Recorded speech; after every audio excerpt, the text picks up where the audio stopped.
మా గురించి తెలుసుకోవాలని అనుకుంటున్నారా? అయితే రండి.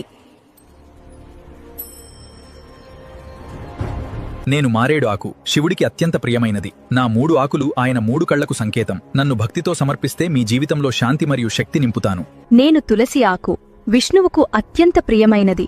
నన్ను భక్తితో సమర్పిస్తే పవిత్రత మరియు శాంతి మీకు లభిస్తాయి. నేను తమలపాకు, గౌరవానికి మరియు సంప్రదాయానికి సంకేతం. పూజలో నాకు ప్రత్యేక స్థానముంది. మీ భక్తిని దేవునికి చేరవేస్తాను. నేను అరటి ఆకు, సంపద మరియు శుభానికి సంకేతం. నా మీద వడ్డించే భోజనం పవిత్రంగా మారుతుంది. నేను మామిడి ఆకు, శుభానికి సంకేతం. మీ ఇంటికి సంతోషం మరియు ఐశ్వర్యం తెస్తాను. నేను వేప ఆకు, రక్షణ నా స్వభావం. చెడు శక్తులను దూరం చేస్తాను. ఆరోగ్యం మరియు శాంతిని మీకు అందిస్తాను. ఇంకా మా ఫ్రెండ్స్ చాలా మంది వస్తున్నారు. కాసేపు వేచుండండి. అంతలోగా లైక్ చేయండి, కామెంట్ చేయండి, షేర్ చేయండి.